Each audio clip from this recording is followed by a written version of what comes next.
E a gente está de volta ao vivo com a Janaína Pascoal, que você conhece bem, porque é a advogada que foi para Brasília, foi falar com deputados e senadores sobre o impeachment da presidente Dilma. 1 ano já se passou, acredita que o tempo correu assim tão rápido? 1 ano da aceitação. Da aceitação. Porque quando a história começou na minha vida, já tem mais tempo, né? E essa história, como começou? Olha, quando nós decidimos... Na verdade, assim, eu acho que a decisão de efetivamente ingressar com o pedido foi quando eu conheci o doutor Hélio Bicudo. Porque uniram 2 encrenqueiros de carteirinha e que não se conheciam até então, mas que tinham o mesmo sentimento e a mesma vontade, e foi assim que efetivamente ganhou corpo. O Hélio Bicudo, aliás, que tem um sentimento hoje de fazer com o Temer a mesma coisa. Ele diz que já demorou o impeachment do Michel Temer por causa do caso Gedel. Em virtude dessa manifestação do doutor Hélio, muitos jornalistas me telefonaram para dizer se eu concordava com ele ou não. E eu vou dizer a você o que eu tenho dito para todos os jornalistas. Esse trabalho que nós fizemos conjuntamente, doutor Hélio, professor Miguel e eu, foi um trabalho difícil, né? Um trabalho onde houve muitas divergências e nós convergimos entendendo que tirar a Dilma era importante para o país. Se surgirem elementos a indicar que tem que fazer a mesma coisa com Michel Temer, ótimo. Por hora, eu não vejo esses elementos. Então, eu respeito essa posição do doutor Hélio e tenho, além do respeito, um carinho muito grande por ele. Mas hoje, com o que tem presente, eu não corroboro desse entendimento dele. O Valteir quer saber de você se ele não fez advocacia administrativa. Então, o que acontece? O ex-ministro, primeiro, foi lá, deu depoimento e disse que teria sido pressionado e que, inclusive, havia gravado essa pressão.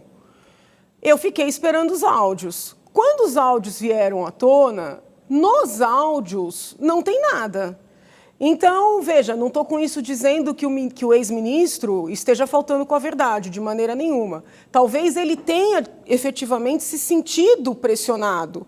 Porém, o que veio à tona não revela isso com clareza, entende? Então, é muito pouco. As pessoas falam, nossa, mas você pediu o impeachment da Dilma. As pessoas não têm ideia do que havia naqueles documentos do TCU.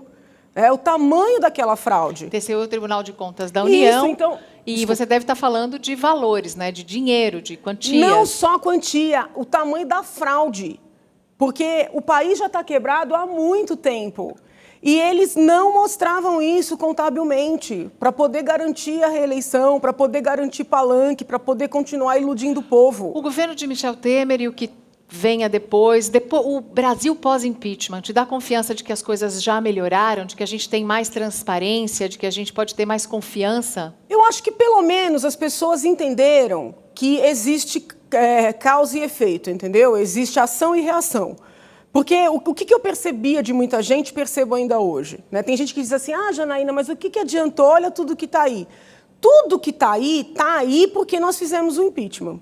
Porque, na medida que vem um pedido de impeachment de fora do mundo político, o mundo político é chacoalhado e eles começam a se acusar mutuamente, um começa a entregar o outro. Então, eu não tenho dúvida que foi a chegada de um pedido da cidadania que fez isso tudo, que deu essa mexida, entendeu? A cidadania também pediu que o Congresso aprovasse as 10 medidas contra a corrupção. Tá certo que o projeto de lei é de...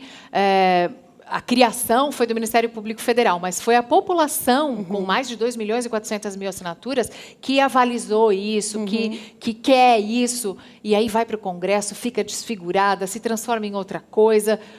O que aconteceu com as 10 medidas? O que você acha que deveria ser feito agora? Então, vamos por partes. Então, o que eu acho que a população assinou foi o desejo, naquelas assinaturas, a população manifestou o desejo de mudança, o desejo de transparência, que é o meu... de acabar com a corrupção. E que é o seu. E de fazer com que as coisas, pelo menos, tenham porém, punição. A população não leu as medidas. A população leu, vamos dizer assim, o nome dado a essas 10 medidas, porém não leu o projeto de lei, que era muito mais do que 10 medidas. Então, eu respeito muito as pessoas que elaboraram o projeto, vejo a boa-fé dessas pessoas, mas já na origem eu não concordava com muitas das medidas. Por exemplo? Por exemplo, eles propuseram criar várias comissões em praticamente todos os órgãos públicos para recebimento de relatos. Então, se você tem uma denúncia, você vai numa Secretaria de Estado e você apresenta um relato com essa denúncia.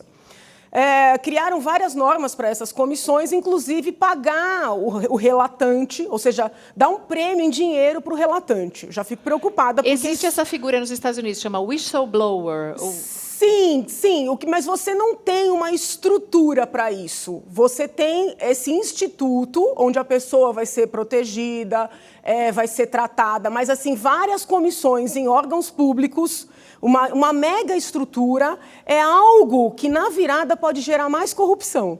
Entendeu? Porque onde tem burocracia, eu sou bem partidária do Estado mínimo, tá?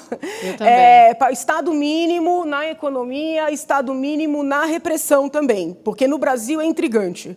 A esquerda detesta Estado na repressão, adora na economia. A direita detesta Estado na economia, adora na repressão, né? E eu gosto de Estado mínimo em tudo quanto é canto. Eu entendo que nós precisamos do Estado, temos que tê-lo em várias áreas, mas o mínimo possível. Onde tem muito Estado, tem muita corrupção. Então, criar dezenas de comissões é aumentar a corrupção, ou pelo menos o risco.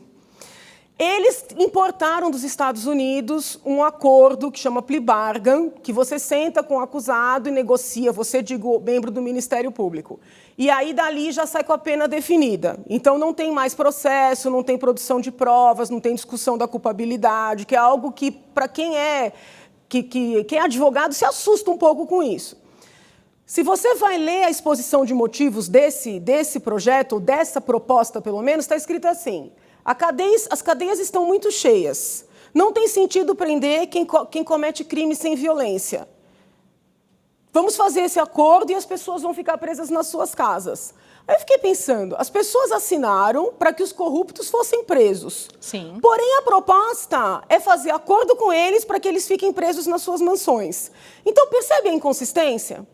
Né? Eu acho assim, as pessoas não podem ser manipuladas. As pessoas têm que saber o que é que elas estão pedindo. Então, eu não gosto, Mariana, de projeto em pacote, sabe? Você disse que as pessoas não gostam de ser manipuladas, você também não deve gostar.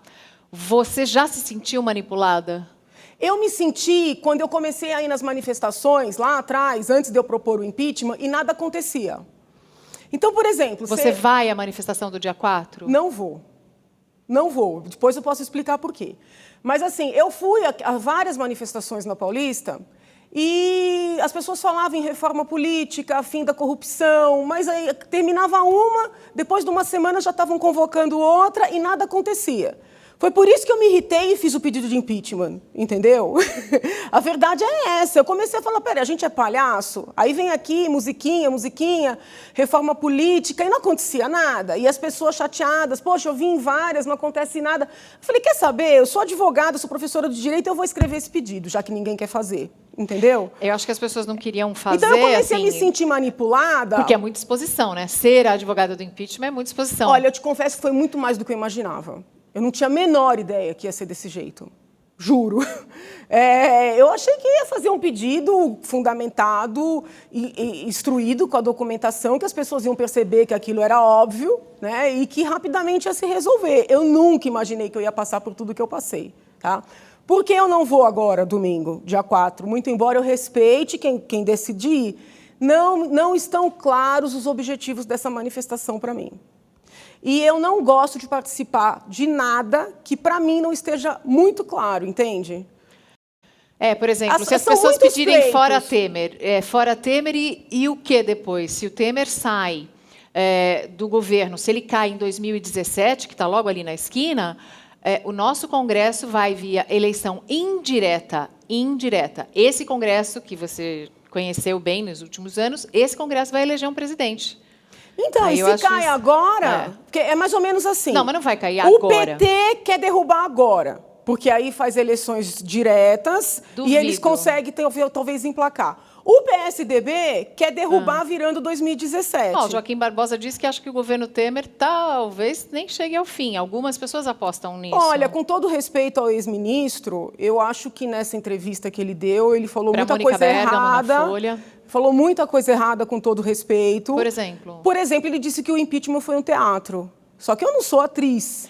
Né? Se ele disse que foi um teatro, ele está partindo do pressuposto de que eu fiz parte de alguma farsa. Não, e aquilo talvez foi não tudo você, muito mas real. você sabe que o impeachment depende muito de uma vontade política, muito mais do que o seu embasamento técnico na peça que foi apresentada, no texto que você escreveu, muito mais do que esse trabalho técnico, o impeachment vai ou não para frente, dependendo da vontade política de quem está na Câmara. Olha, Mariana, eu vou te falar, eu que estava lá dentro vi que são as duas coisas. Porque os debates sobre até as vírgulas das regras, sobre os detalhes dos documentos. O debate foi muito intenso, entendeu? Então, mas isso assim, é 10% quando ele... do Congresso, né, doutora?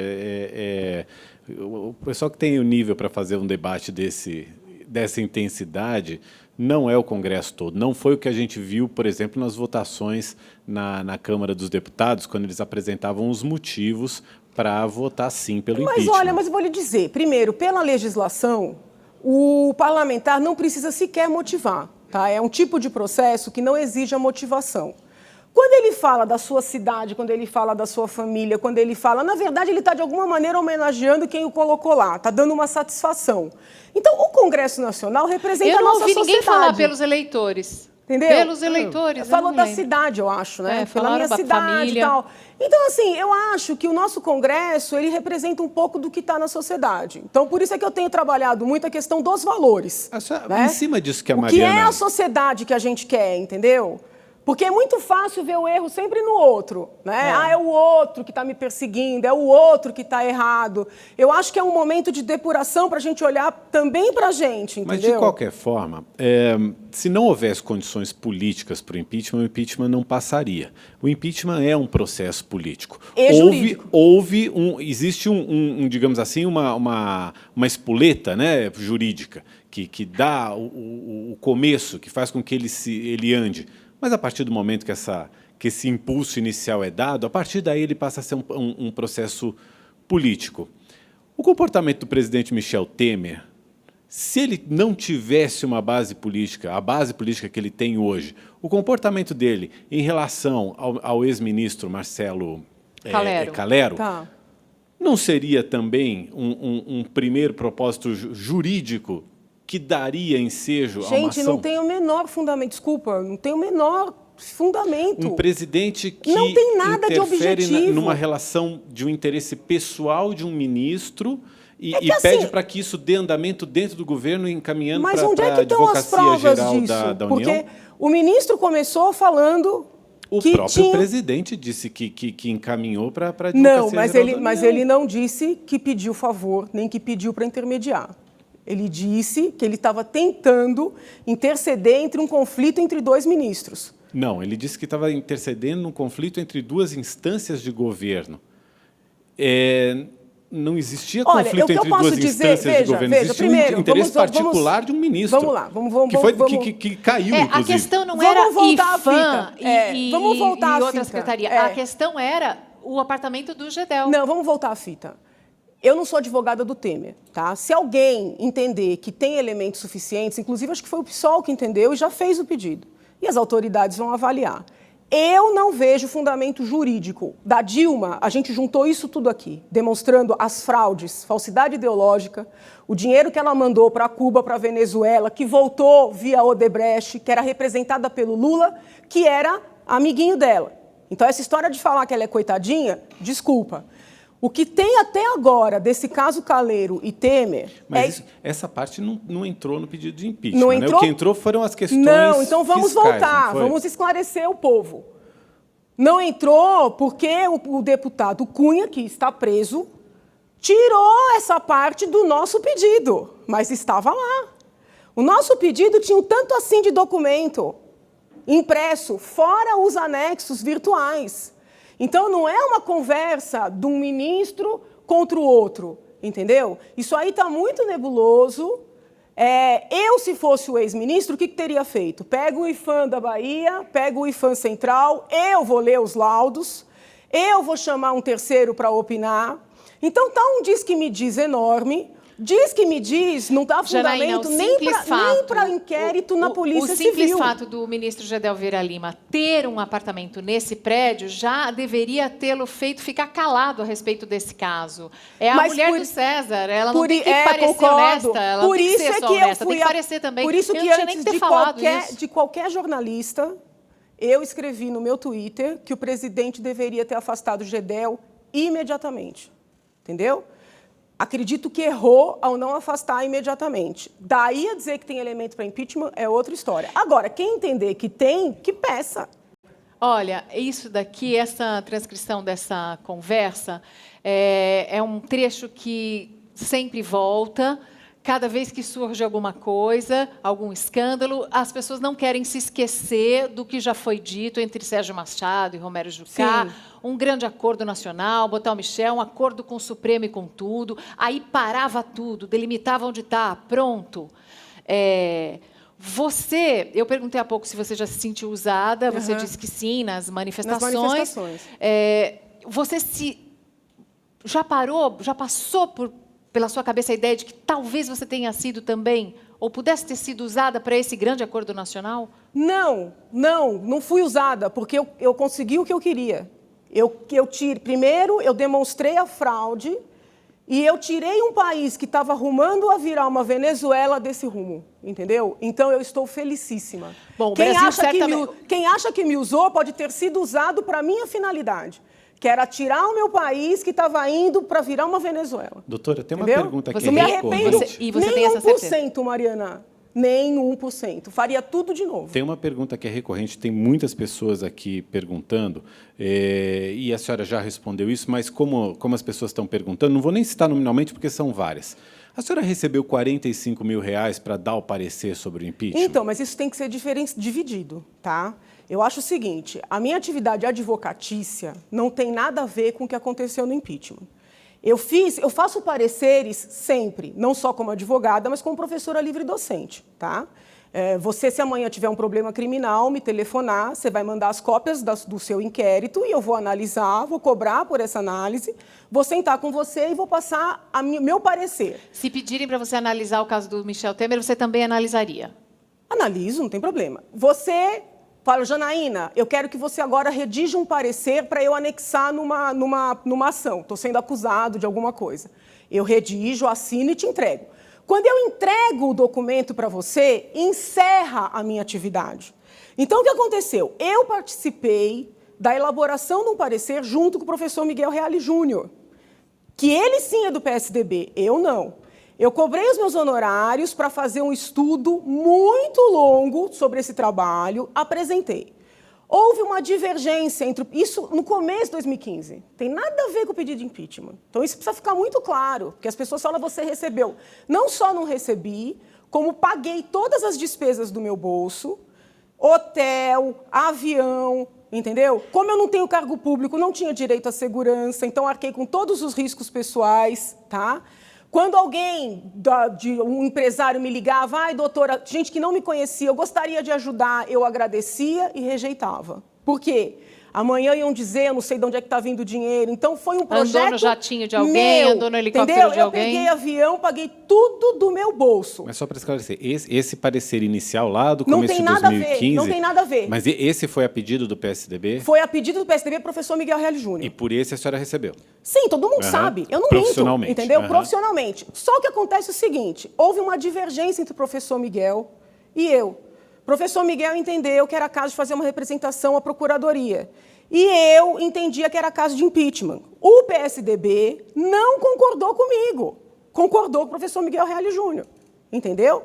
A minha participação nessa história, que na verdade o PSDB nem me conhecia, não é que eles me chamaram. Quem me chamou foi o professor Miguel, que conhecia a qualidade técnica do meu trabalho. Entendeu? Então eu não tenho vínculo nenhum com o PSDB, nunca tive. Na verdade, ele queria só fazer uma representação. Você que fez a louca, falou, vamos logo para o impeachment. E pum. Não, são coisas diferentes. Vamos lá, volta. Eu encerrei o meu trabalho com o professor Miguel quando nós entregamos o parecer. Sim. Dali para diante, eles não aceitaram a orientação de fazer impeachment. Se você pegar esse parecer, não tem nada a ver com a denúncia que eu apresentei, nada a ver, tá? Aí passou, sei lá, abril, maio, junho, julho, agosto, e as pessoas indo para a Paulista fazendo manifestação. E era reforma política daqui, temos que fazer alguma coisa. Eu via que PSDB não fazia nada, que DEM não fazia nada, que sei lá quais são os outros partidos de oposição não faziam nada. Tem 30, mais de 35 para você escolher. Eu comecei a achar que as pessoas estavam sendo feitas de trouxas, entendeu? Aí eu comecei a bater na porta de um monte de gente que eu entendia que tinha peso político, político no sentido não de partido, mas político assim, jurídico, né? Para entrarem com esse pedido. Todo mundo me dava razão, mas não queria se expor. Ai, Janaína, poxa, eu tenho o escritório. Ah, Janaína, eu tenho... Aquilo foi me dando uma agonia, porque eu estava vendo o país indo para a Venezuela. Entendeu? Os partidos de oposição, na minha humilde visão, acobertando o governo, que é assim que eu vejo, tá? Aí eu falei, eu tenho que fazer alguma coisa. Foi quando eu comentando com as pessoas que eu estava convencida de que tinha elementos para impeachment, mas que ninguém concordava comigo, que um advogado falou, você conhece o doutor Hélio? Entendeu? Aí eu fui conversar com o doutor Hélio. Pelo impeachment, eu não recebi um centavo, eu só paguei.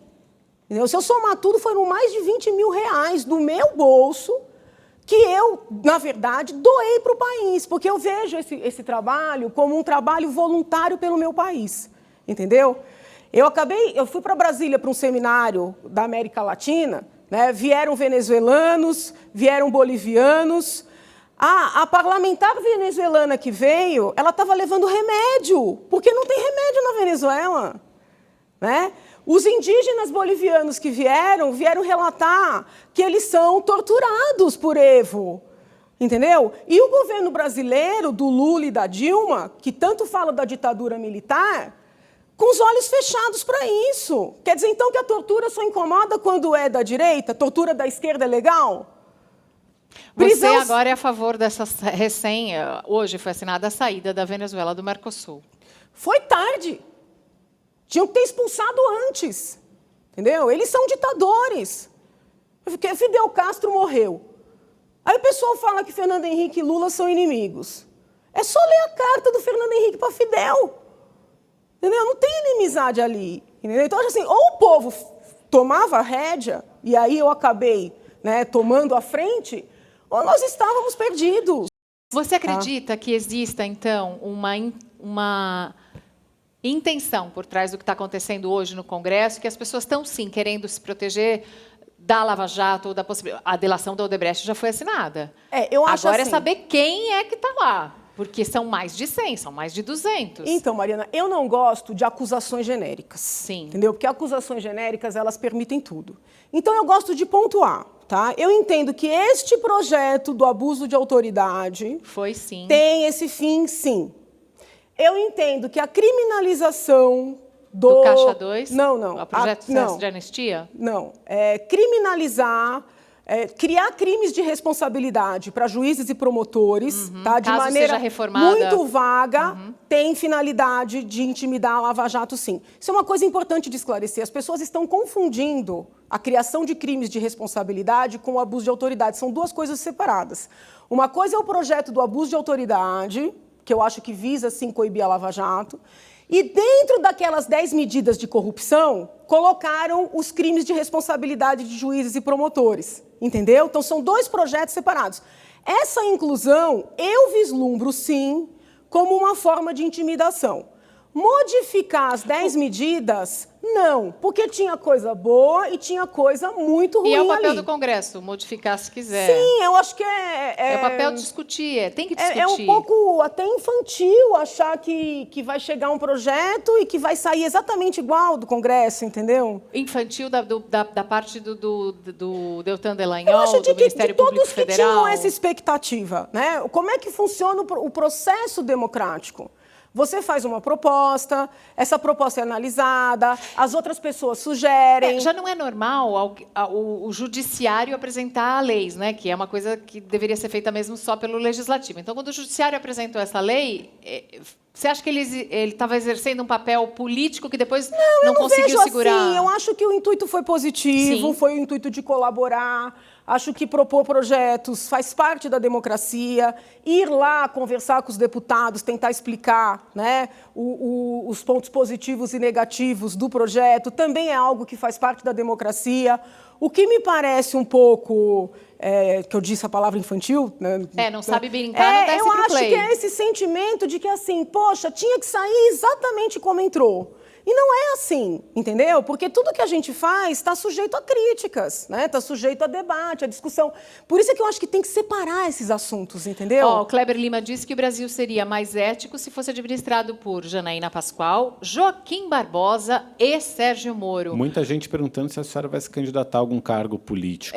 Legislativo ela já falou que não tem vontade, mas e executivo? Olha, não está nos meus planos, entendeu? Não está nos meus planos, porque eu fico pensando se eu não sou mais útil fora da política. Entendeu? Até porque se você entrasse num cargo executivo e botasse um tweet desse, você criava uma crise internacional. Ai, gente... Putin estará a um passo de atacar o Brasil com a base militar na Venezuela. Mas olha... Estão rindo? Pois eu estou falando sério. Eu sei que você me zoou bastante por causa disso. Claro, né? Tá pedindo. Mas olha ali, ó. Estará. E isso aqui, você vê que tem o número 4. Isso estava num contexto de bem uns 15 tweets, tá? Porque você fica flodando a timeline das pessoas. Então, isso estava uns 15. Do que é que Fica o quê? Flodando, quer dizer que ela fica tweetando em ordem, em sequência, aí fica aparecendo 1, 2, 3, 4, 5. Eu ponho os numerozinhos justamente para não acontecer isso. Mas não só tiraram do contexto, como mudaram o verbo. Então passaram a dizer, a doida da Janaína está dizendo que amanhã o Putin vai invadir o Brasil. Não é amanhã, quando que é? Não, o que eu disse foi o seguinte... Passo, o brasileiro passo. não estará se a base for construída, se o Brasil se transformar num local de terras férteis onde não haja alternativas, se eram tantos sis. Água, nós temos água. Então assim, o que eu acho é o seguinte. Adoro uma teoria conspiratória. Posso ter exagerado? Não. Posso, né? Todos nós estamos sujeitos a críticas. Agora que o brasileiro tem pouca tradição em defesa, em se preocupar com a defesa, isso tem. Né? Vide o que os governos petistas fizeram com as Forças Armadas. Então, assim, isso não tem nada a ver com intervenção, não tem nada a ver com ditadura. As instituições todas têm seu papel constitucional. Você achou que as Forças Armadas foram negligenciadas? Muito, muito. Houve notícias de que eles não tinham almoço para dar para os soldados, entendeu? Como? Eles que cuidam da nossa defesa, entendeu? Então, acho assim, vai construir uma base militar. Bom, na nossa fronteira, por quê? Para quê? Mas, assim, o brasileiro trabalha com aquela ideia de que, não, tudo bem, nós somos um povo de paz. Mas nem no período militar as Forças Armadas tinham boas condições de trabalho. Isso é quase que uma tradição nossa. Eu concordo que precisaria, que as nossas fronteiras são mal vigiadas. Por que a senhora insiste tanto que a história do Brasil parece ter começado no período do governo petista? Não, mas que essa parte piorou muito. Piorou muito. Né? Olha, piorou corrupção, piorou desmerecimento das instituições. Eu escrevi esses dias que o Brasil virou um país de sindicatos. E eu reitero. Hoje, é raro você ver um presidente de uma associação, de uma instituição, falar em nome do Brasil. Geralmente é em nome dos direitos da classe. Né? Então, por exemplo, essa questão do judiciário e do Ministério Público. Olha, o judiciário vai entrar também numa discussão. A gente tem reformas tão delicadas pela frente, tem a reforma da Previdência. Entre as classes mais privilegiadas na hora da aposentadoria estão o judiciário e os militares que recebem salários integrais, que se você comparar o salário dos militares com 200 então, se você comparar o salário dos militares com o judiciário, é muito diferente. Não, vamos separar então. Vamos falar só do judiciário. Por que eu estou falando dos sindicatos? E assim, eu sei que com isso eu firo suscetibilidades, crio mais inimizades, mas eu acho que a gente tem que falar as verdades, entendeu? Então, assim, uma coisa são as carreiras jurídicas estarem contra o processo de abuso de autoridade, o PL do abuso de autoridade, estarem contra criar crimes de responsabilidade, porque o intuito é mesmo de retaliação. Outra coisa é juntar essa pauta com os megasalários. Porque os megasalários são ilegais, são inconstitucionais e são imorais. Entendeu? Então, assim, não se podem juntar assuntos diversos no mesmo contexto. Porque também, por isso que eu tenho um pouco de preocupação. Não, vamos defender a magistratura e o Ministério Público. Eu estou aqui defendendo, né? Quando eu não quero esses crimes vagos que podem, né, prejudicar esses profissionais que estão trabalhando por nós. Agora, eu não quero com isso estar defendendo mega salário. Porque não pode ganhar 200 mil. Não pode ganhar 300 mil. O Oswaldo Dami está perguntando se você tem esperança para o Brasil e se você acredita num futuro civilizado para o nosso país ou se nós somos mesmo uma república de bananas. Gente, se eu não tivesse esperança, eu não tinha feito tudo isso. Eu precisava ter passado por tudo que eu passei e estou passando se eu não tivesse esperança. Né? Eu gastei dinheiro, tempo, saúde, dedicação à família, prejuízos profissionais, que as pessoas acham que as coisas... É o contrário, entendeu? Não tem nada assim, não teve benefício. Por que eu fiz tudo isso? Porque eu acredito no meu país, entendeu?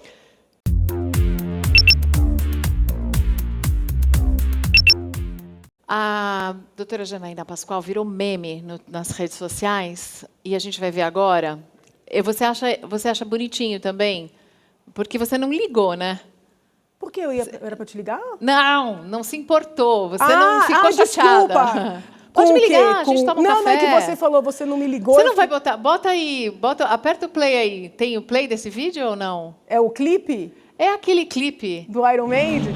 Do Iron Maiden.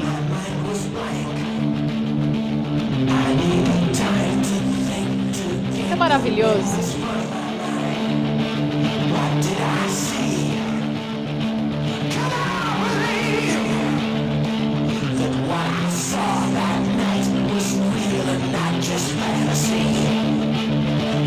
Oi?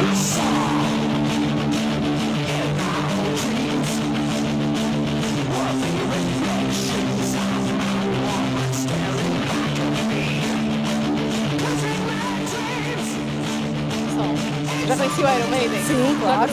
Você gostava? Claro. Eu adorei esse Quem meme. não gosta? Esse foi o dia que você pegou a bandeira do Brasil e girou assim. A gente tinha que ter uma bandeira aqui hoje, hein? Olha, não foi planejado, tá? Não foi planejado. Mas se tivesse sido, não teria ficado tão bom, vamos falar a verdade. Porque, gente, a hora que eles criaram esse clipe... É que a minha voz é péssima. Eu ouvi a voz do Vitor aqui, a coisa mais linda. Mas quem já não sonhou fazer parte de uma banda de rock, não digo de heavy, mas de rock, com certeza, né? Então, assim, não sei se a pessoa fez com o intuito é brincadeira, é de zoeira. Homenagear, Internet ou, é na sempre verdade, zoeira. de brincar, mas eu gostei. É tudo trollagem. Escuta, tem uma pergunta aqui que é muito boa. A gente usa muito o Twitter, né? Por que você segue 0 pessoas? Você não segue ninguém no Twitter? São vários motivos, tá? Motivo número 1 é o seguinte, eu sou professora. E professor não faz diferença, né? Então, por exemplo, eu não gosto de elogiar um, de dar bronca no outro, um na frente do outro, entendeu? Então, assim, eu não tenho como seguir todo mundo. Então, se eu escolher meia dúzia, eu vou estar fazendo diferença, entendeu? Então, isso faz mal para a minha forma de ser. Outra coisa, eu sempre resisti muito às redes sociais, pela minha falta de tempo, né? Eu tenho muito pouco tempo. Estou sempre muito... Ai, a Janaína pedalando. A gente, no programa, a gente costuma pôr algumas coisas pessoais e a Janaína é muito reservada em relação à vida particular, à família, mas eu falei, não, uma foto de infância, pelo menos, a gente tem que ter. E ela manda essa foto em cima de uma bicicletinha, pedalando. Você fez de propósito, né? Não, é que eu gosto muito mesmo, desde pequena. Essa bicicletinha, eu tinha uma também. Que cor era a sua? Então, eu não sei aí qual é a cor. Na minha memória é verde, mas eu não tenho certeza. Na minha memória, a minha era amarelinha ou vermelhinha. Muito. Você era gordinha? Aí eu estava magra, eu era bem mais gorda. Sério? Uau! Mas sua mãe fez você fazer dieta? Não, minha mãe liberava ou você foi crescendo e foi frita. Emagrecendo normal? Que bonitinha. Aí tem o quê? Uns 3 aninhos? 3 anos, exatamente. Eu lembro direitinho dessa foto. O que você estava pensando? Eu estava morrendo de medo de que alguma coisa saísse da câmera. Põe mais um pouquinho. Tem mais fotos? Matthews. Ah, de vestidinho. Olha, tá vendo? Já estava Tem mais gorda razão. aí, tá vendo? Você comia muita bobagem, é? Não, eu comia muita comida, mas eram pratos gigantescos. Nunca comi bobagem, mas a quantidade de comida era muito grande. Será que você era ansiosa e nem sabia? Ah, eu não sei, eu comia mesmo, eu como ainda hoje. Não, mas hoje você está bem, está muito bem. É, mas eu como bastante. E aí, Essa foto é no pátio da faculdade com meu irmão caçula. Universidade de São Francisco. É a primeira foto oficial como professora, 2003. Bom, eu vou fazer uma última pergunta e você vai ter que responder rápido, Tá. porque a gente está com pouco tempo agora. Ai, que pena. Pois é. Sobre a última decisão do STF, eu vi comentários seus... Do aborto? Do aborto. Eu acho que, com todo respeito ao ministro, foi equivocada. Porque, ainda se ele estivesse analisando a situação de uma mulher que interrompeu e fizesse todo aquele raciocínio, né, em termos de olhar com humanidade aquele caso concreto, eu até compreenderia. Mas ele exculpou o aborto analisando um caso de uma clínica. Uma clínica. Então, é assim, é aquele que pratica o ato. O raciocínio do ministro, se houver tempo, foi o seguinte. Ele, ministro, entende que o aborto é um direito fundamental da mulher. Se é um direito fundamental, alguém tem que praticar. Então, se é um direito fundamental, quem pratica não comete crime. É o entendimento do ministro, tá? Só que, nesse raciocínio, ele desmerece completamente aquele ser que está a caminho. Então, ele pode até entender que a mulher não mereceria ser punida. Daí a dizer que é um direito fundamental que exculpa o dono da clínica, eu acho que é um salto muito grande. Vai ser uma discussão nos próximos meses, anos. O Brasil, uma hora, vai ter que falar sobre isso. O aborto é uma questão de saúde pública, mas já que eu acho que você é religiosa, eu escolhi um presentinho para você. É uma imagenzinha, um pingente de Nossa Senhora Aparecida. Ai, que lindo! Tá? Muito obrigada. Você costuma ir para Aparecida ou você gosta de Nossa Senhora? Aqui, ó. Olha aqui, olha na mão dela. Ai, vou mostrar para essa câmera. Aqui, ó. Então, para fazer parzinho Muito com obrigada, o seu anel. muito Janaína, lindo. muito obrigada. Eu que Obrigada agradeço pela a honra. participação. A Agradeço. gente volta daqui a pouco com um pouquinho de João Victor. Até já.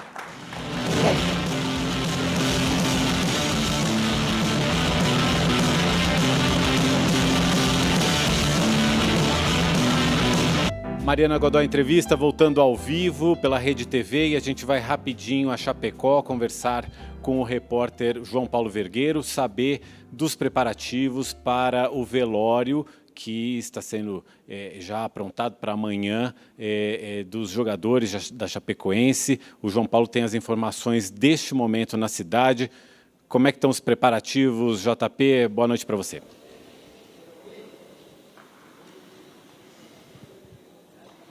Boa noite para você, Mauro. Os preparativos estão bem adiantados, praticamente tudo pronto. A estrutura onde vão ficar os corpos já foi definida e preparada. As flores já foram colocadas para enfeitar ainda mais o gramado. E as coroas também em homenagem também já foram postas. Agora, falando em homenagem, eu vou pedir para a Catiane esticar o braço, porque hoje ela fez essa homenagem para o William Thiago, que é o camisa 27, zagueiro, que morreu, que infelizmente faleceu nessa tragédia, mas faleceu para você também, Catiane? Não, para mim ele está vivo em meu coração e em minha vida. E para sempre será lembrado. Que tipo de proximidade você tinha com ele? Você me disse que o chamava como? Chamava ele de pai, ele me considerava como uma filha. E até dia 16, agora desse mês, já tem uma formatura do terceirão, ele ia e infelizmente vai ficar no meu coração só. Meus sentimentos para você, Catiane. O Fernando vai ter a possibilidade de entrar lá no... Eu vou pedir, Fernando, para que você segure aqui, só um minutinho, que vamos mostrar ali, Mauro.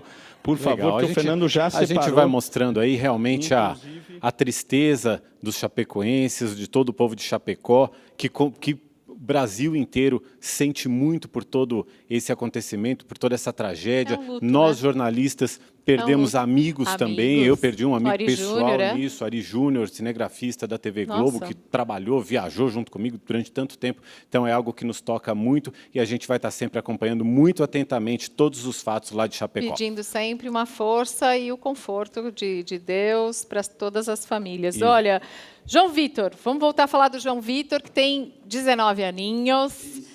E já foi lá para os Estados Unidos, participou de um Grammy, que legal. Você viu que bacana? Você ficou nervoso? Demais, demais. Foi uma surpresa para todo mundo quando esse CD, que é o Sóis, né? Primeiro CD lançado na minha carreira, foi indicado a um Grammy Latino logo de cara. De melhor CD sertanejo. Melhor álbum sertanejo. Junto exato. com a Paulinha Fernandes, que ganhou, né? Isso. Lucas Luco. Michel Teló e Leonardo. Que legal. Então foi que legal. assim, foi muito bacana poder Seus estar padrinhos da música estão felizes por demais, você? Demais, Inclusive, antes de ontem, eu estava com o Zezé. E Zezé ele de ficou Camargo bem e feliz. Luciano, Jorge Mateus Mateus também. também. É legal, né? Eu acho que é uma classe musical que se ajuda bastante. É uma grande Com família, certeza. você acha? É uma grande família. E eu acho que isso que faz o sertanejo tão grande, essa união de todo mundo. São vários escritórios, tem aquelas panelinhas, mas ao mesmo tempo não tem, porque a amizade, eu acho que predomina. É bom, a gente vê que a amizade predomina. Vamos... Qual é a música de trabalho desse álbum? Essa é a Radiografia? A que está tocando agora nas rádios, que a gente está trabalhando, é Radiografia, que tem participação do Jorge Mateus. Então vamos ouvir um pouquinho. Vamos fazer um pedacinho dela aqui. Eu preciso, às vezes, ter um tempo só pra repensar meu eu na busca de quem sou. Mas você me cobra até o que eu nem devo, dizendo que é amor. E são infundadas suas reclamações, porque no fundo você sabe o quanto te pertenço. E a radiografia desse amor revela o quanto eu sou intenso. Você tem dificuldades em me aprender, por outro lado eu também não te entendo. Mas quando eu me vejo em sua retina, eu me rendo. E nessas loucuras do amor, eu vou te amar por toda a vida. Meu amor não tem pudores, é sem peso e sem medida. Ele simplesmente ama tudo que vem de nós dois. E você também sabe me dar na dose certa o que eu preciso. Em seus braços sou um menino descobrindo o paraíso. E a gente simplesmente ama tudo que vem de nós dois. João Victor. Obrigado. Gostou do João Victor, Janaína? Já conhecia? Valeu. Já, não pessoalmente, né? Ah, já conhecia Já o trabalho. conhecia. Janaína Bacana. gosta de sertanejo. Você gosta de música caipira de raiz ou de sertanejo universitário? Eu gosto de música, entendeu? Eu gosto muito desses mais Sertanejo. modernos. É porque dá pra dançar, né? Eu gosto muito de dançar, então eu gosto de música no geral, entendeu? Eu pedi pro João Victor. Qual que você vai tocar agora? É a que eu pedi pra você? Não. Qual que é? Falando em dança, falando nisso tudo aí, bora, eu falei, então. ó, pegar sanfona aqui, Então fazer um pronto. forrozinho. Porque o João Victor começou a tocar os instrumentos criancinha, né? Pequeno, 6, 7, 8 anos? Sim, peguei o violão com 6 anos, mais ou menos. Fui tirando sozinho, ouvindo, assim, falando, acho que é aqui. Então aqui. vamos ouvir agora você na sanfona? Não sei o que você vai tocar Ah, agora. isso aí, vamos tocar um forrozinho. Ela falou que gosta de dançar, Pronto. né, pô? Fica à vontade, hein, Janaína? Obrigada. Essa música é de Ela- Dorival Dantas. Tá faltando a bandeira pra ela dançar? É Tá faltando verdade. a companhia. Vai. Bora lá.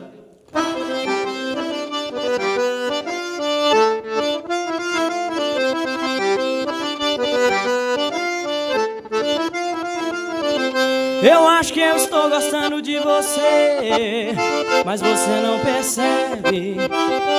Por quê? Marcos Vargas, eu sou um empreendedor digital há quase 10 anos e acabei de criar um guia passo a passo com os 10 passos únicos para você criar o seu negócio de sucesso online. Nele eu te mostro como criar o seu negócio online do absoluto zero, usando não mais que 2 horas do seu dia. Com isso, ter mais tempo livre e conquistar a sua independência financeira. Usando um método que já foi testado por mim inúmeras vezes e que funciona sozinho, quase que no piloto automático. Para ter acesso ao guia gratuito, basta clicar nesse botão que está aí do lado do vídeo ou no link aí embaixo na descrição do vídeo. O que você vai encontrar nesse guia gratuito são os passos que você deve aplicar hoje para ter sucesso com o seu negócio online. Mesmo que você esteja começando do absoluto zero e mesmo que você não tenha muito tempo disponível hoje. Para ter acesso ao guia gratuito, basta clicar nesse botão que está aparecendo aí do lado do vídeo ou no link aí embaixo no vídeo na descrição, tá bom?